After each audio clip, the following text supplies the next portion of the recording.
My name's Roger Bolton, and this is the first in a series of podcasts interviews for the Religion and Media Centre. My guest this week is someone who knows more about the history of Anglicanism and the Church of England in particular than anyone else on the planet. He is Professor Diarmaid MacCulloch, an English academic and historian specialising in ecclesiastical history and the history of Christianity, a Fellow of St Cross College, Oxford, Emerita Professor of the History of the Church at Oxford, and the author of numerous best-selling books which have won even more number of prizes. Thank you very much indeed for joining us, Professor.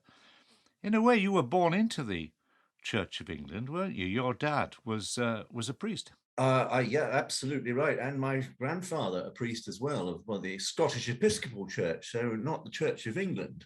So I do come from a family firm of clergy and know it from the inside. And I was wondering whether you were still a member of the family firm because you were ordained a deacon 1987, but you declined ordination to the priesthood, and you now describe yourself as, or you did in 2009, a candid friend of Christianity. Does that label still apply? Declined is probably a polite way of putting it. I was not allowed to proceed to priestly orders. Uh, I, uh, I've always been a person on the edge of things. I'm rather more inside that edge than I was back in 2009, in the sense that I have a lot to do with my local parish church. I take morning prayer, that sort of thing. And that seems to me a great quality of the Church of England. That it is, of course, an established church, the national church, but it's also classically a generous church, which realizes that it contains a huge variety of opinions, many of them contradictory. And so to be part of it is to be part of an enterprise which doesn't put too many stresses on you as to what you believe or why. And that seems to me entirely healthy. That seems to me a very traditional view of the Church of England, but I wonder if it still applies. You didn't go forward after being ordained a deacon or weren't allowed to because you were open about your homosexuality, and you said, I was brought up to be truthful, and I couldn't be truthful if I pretended in these circumstances. Was that the key reason why you felt you couldn't go forward? Yes, I mean, what could be more important than being truthful as a minister of the church? It's all supposed to be about truth, whatever that might mean, the ambiguity of truth, but also the preciousness of truth. To conceal things, deliberately to conceal something, particularly as something as important as one's own sexuality, that's just not on. And clergy over the years, gay clergy, have had to do that. And that really isn't tolerable. I wasn't able to tolerate it in 1989-90, and I'm certainly not going to tolerate it now. The Church of England has got itself in a real mess about this question, and it is not showing very good signs of sorting it out at the moment, I have to say.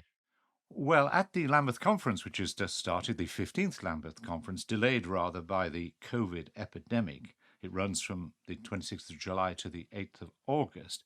It has got itself in something of a confused state about homosexuality. It's been issuing things called, it issued calls, let's say, not affirmations and calls, not resolutions. And it had issued a call which gave bishops a couple of options about their attitude to homosexuality. They can gay marriage. They could either say that they thought gay marriage was wrong, or they could say it required further study. What they were not initially allowed to say was whether, in fact, they approved of it. And now, as a result of opposition, there's been some scuttling backwards and forwards.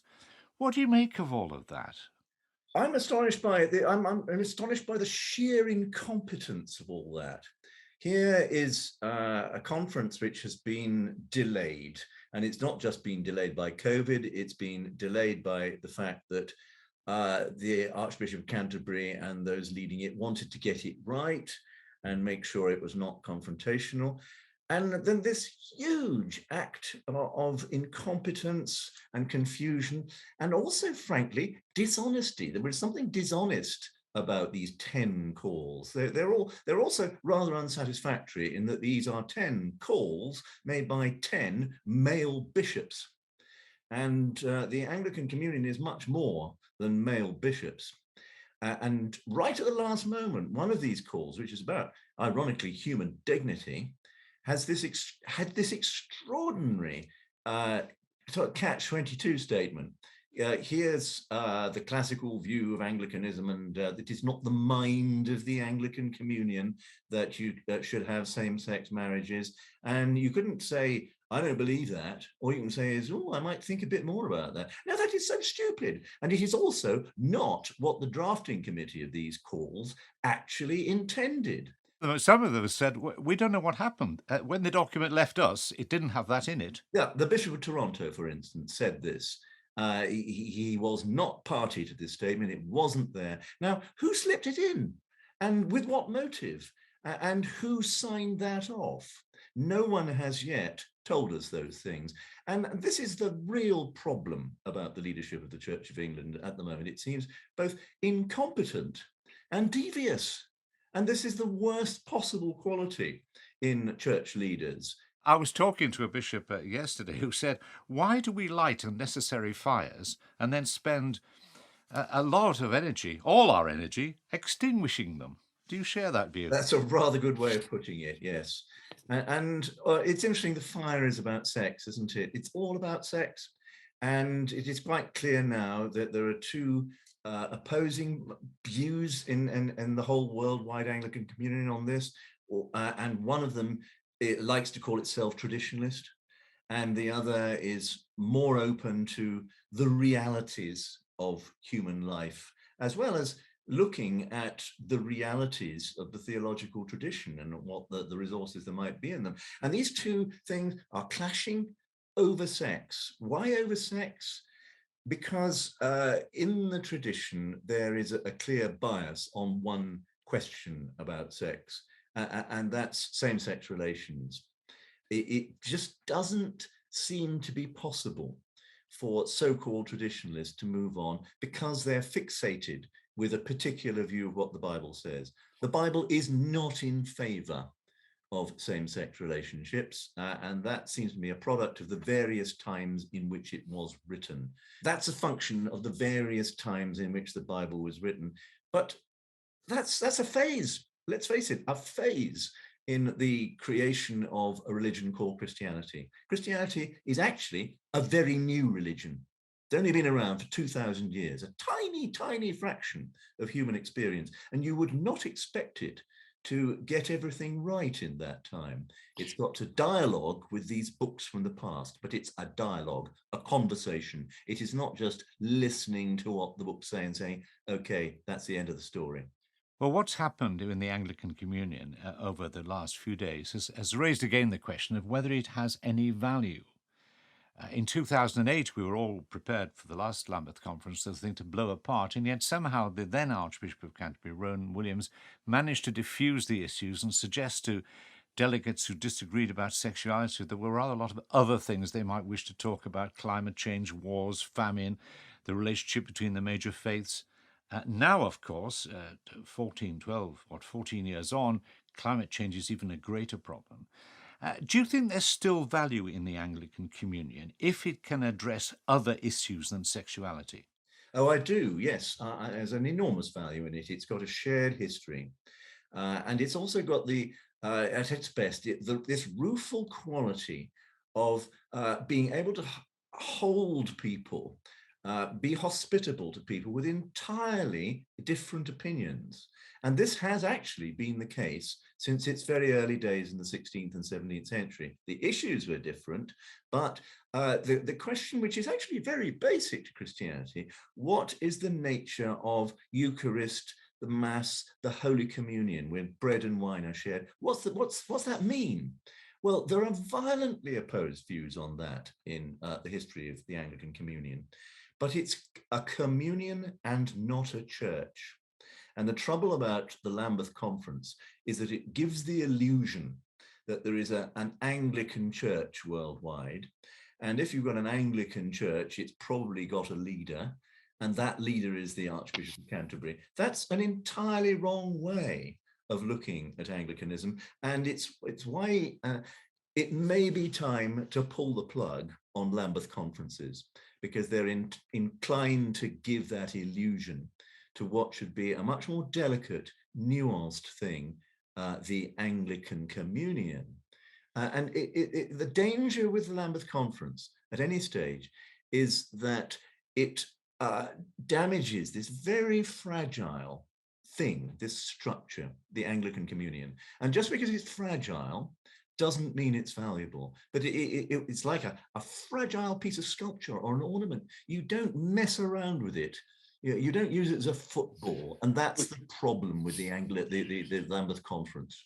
Does it share some of the problems that with the United Nations, which is that there are such major differences that it's almost impossible on a whole range of issues to get agreement? Russia, China has a veto, for example. But people don't say, because of that, get rid of the United Nations. They say, well, what are the things the United Nations can do? We know what it can't do. We know what it can do.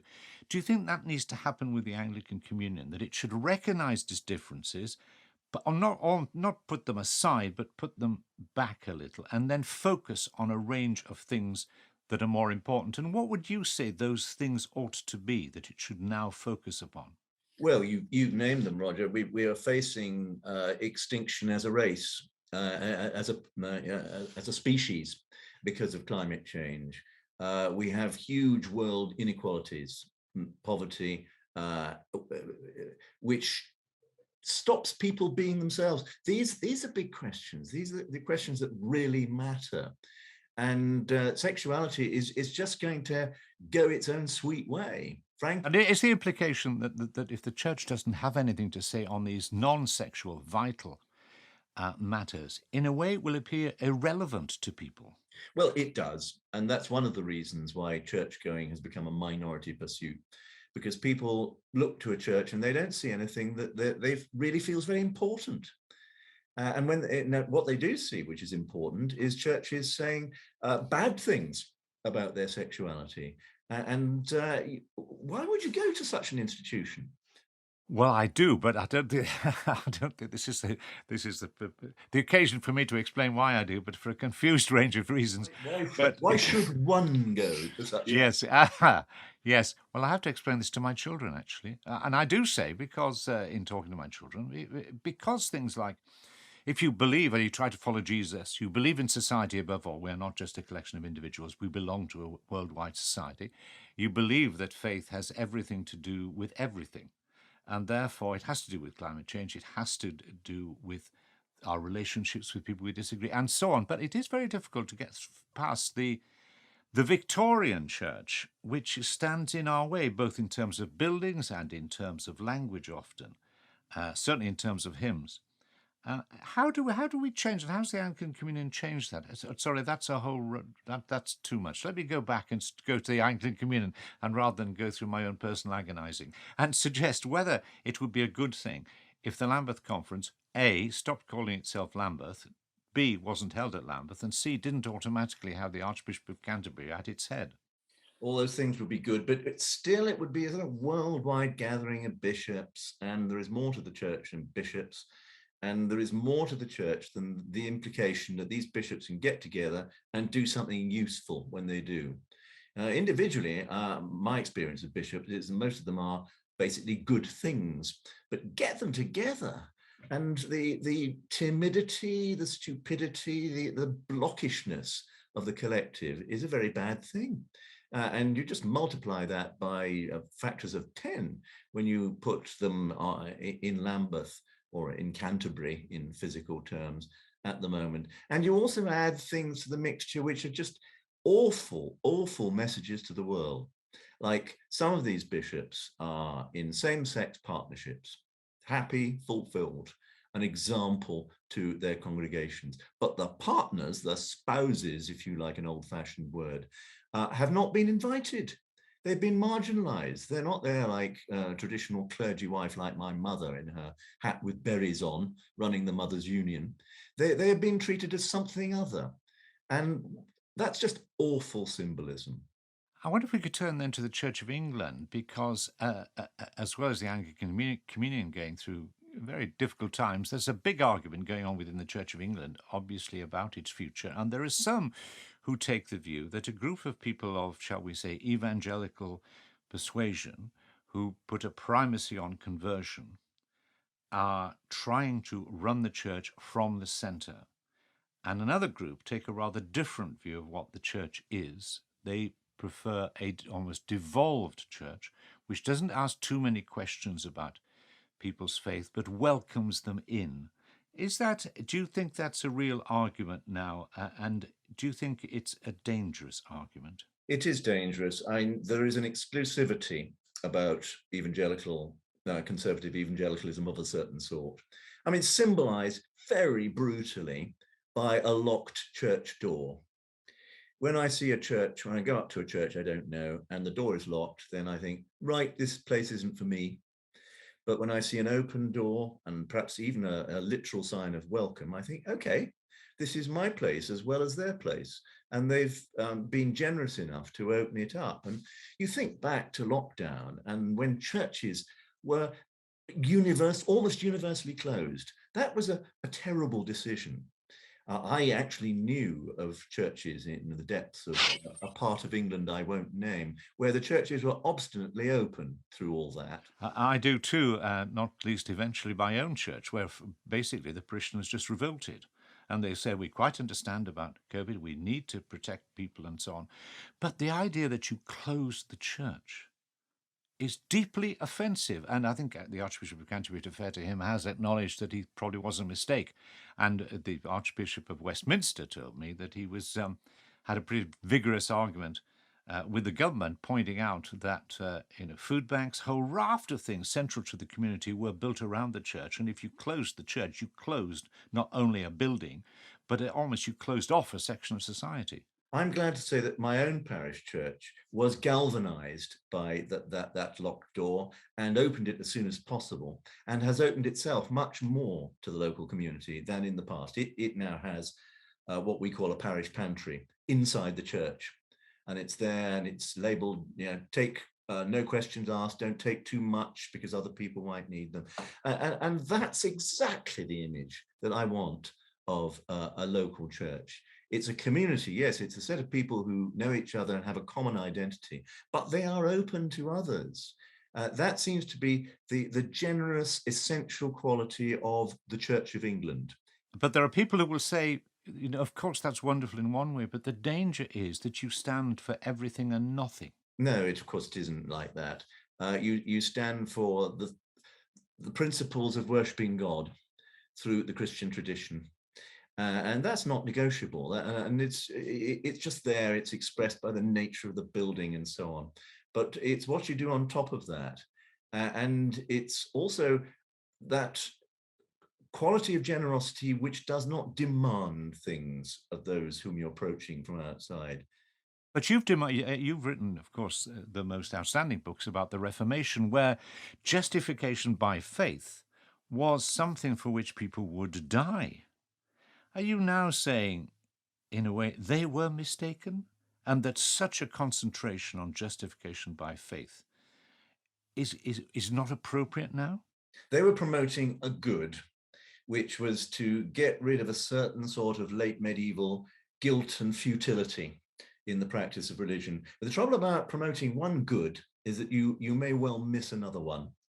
And the bad thing about the Reformation was its awful dogmatism. I'm right, you're wrong, and I might even kill you because I think you're wrong. That was a terrible thing. Not all the Reformation was like that. England was, frankly, but in Eastern Europe, there were quite a lot, large areas which said, that's awful, the persecution of people. We won't do that. We'll allow people to worship in their own way, and we'll make actual formal agreements to make sure that they can. That was the way forward. And it's actually the way in which Christian churches operate now. Why, at the beginning of our conversation, you said that you were, well, not using precisely these words, but you say you were in effect returning to the church, or perhaps another way, becoming a more enthusiastic member of it. And yet, what you've described in the rest of this interview is a real anger and unhappiness with the way the church is going. So, what is it that has changed you and brought you back more into the fold in the last few years? Well, I'd say the constant practice of worship, which I adhered to sort of quite obstinately, even the days when I felt fairly alienated from the institution. And the practice of worship in a very traditional way through the Book of Common Prayer and the music which has accompanied it in over the centuries since the Reformation. That seems to me an anchor. And also, I will have to say, the buildings, the literal buildings of them. I remember you in passing sort of said, well, buildings may be a problem. No, buildings are an asset. If They can be both. Absolutely, yes, they can drag you down. But used sensitively and imaginatively, they are a huge asset. They're a space of peace, tranquility, a place where you can be yourself at the best. And they must be allowed to be there for times when there is no congregation. There was the awful side of Protestantism and the Reformation, which deliberately locked the doors on the church so people couldn't pray in private. Now, isn't that stupid? But that was the way that the church in Geneva ran itself. The Church of Scotland still locks most of its doors. And well, who can blame the people of Scotland for not going to the Church of Scotland anymore? Well, a lot of people aren't going to the Church of England anymore, and I think a lot of people would identify with what you've said, but also would say, fine, but this is a declining church. This is a church of old people. This is a church where the cost of maintaining a priest in a parish is too much. We're amalgamating parishes. Where are we going to be in 40 years' time? If we don't do something, we will cease to exist. How do you answer them? I don't have a good answer, but I do point to the parts of the church which are doing well, or the parts of the church which shout out that they're doing well are charismatic evangelical churches. But actually, the biggest success stories in the present Church of England are cathedrals, vastly expensive institutions, very elaborate with traditional music, etc. They have been a success in the last 15, 20 years. The people, not just visiting them, but going to their services, are rising in numbers. And they said to themselves, why are we being a success? They'd not done that terrible thing of saying we're going to be successful. They've just gone on doing what they do. Yes, it's expensive. Yes, there are headaches for deans and chapters and the like. But we need to celebrate such a success and take it as a gift to the rest of the church. You're right. How do you finance the traditional parish system? Well, it doesn't look as if you can in traditional ways. But the traditional parish system was not the church. It was a way of organizing the church from the 11th century to the 20th century. It worked, partly because everyone was forced to go to it. And now they're not, they don't. So you do have to listen to the voice of the Holy Spirit enacted in history and the way that society actually works. Finally, can we return to the Anglican Communion and to Lambeth and to the issue of reparations, which is being discussed? Without going into detail, do you think that the Anglican Communion, or the Church of England as well, has inherited a responsibility which is not fully discharged to those parts of the communion who suffered from slavery and, in the view of many of them, have been permanently damaged by slavery, that we have a special responsibility to those people and those countries and those communities? Well, yes, we do. What form reparations might take is a difficult one, and it may not be finance. It may be contributing the scholarship that we can to the questions of how slavery worked, how the exploitation worked. It's all going to sound very woke, I'm afraid, because the story of slavery and of the British Empire is not an edifying one. There were some good things about it, but on the whole, there's a horrific strand of this story, and it's up to the Church of England not to flinch from that and say, yes, we have a responsibility for that. And to be frank, also the Church of Ireland, the Church in Wales, they're all part of an imperial enterprise which needs constant re-examining. But you see, there are others who would say, well, okay, we accept the ruling class or those people who had the vote. Yes, they have a responsibility, but hold on. Some of our ancestors were working in factories at the age of 9. That was a form of slavery, didn't have the vote, and they're being told they are responsible in some way for slavery. They didn't benefit by it. The middle and upper classes did. Do you have any sympathy to that point of view? I do, but that's where historians come in, because you can point out, well, yes, that's quite true about your ancestors, and that story needs to be told too. But they were part of an exploitative system. Their labor contributed to the whole cycle of finance there. To quote a previous statesman, education, education, education. We have the resources in this country to keep that program going, and let's use that. Let's give that to the world. It is a process of truth and reconciliation, and it's a really complicated one. But it's one that should be perhaps higher on the agenda than issues of sexuality. Certainly, very much so. Professor Diarmaid MacCulloch, thank you very much for talking to us. This has been the first of the podcasts from the Religion and Media Centre. I hope you enjoyed it and will join us for the next one. Thank you.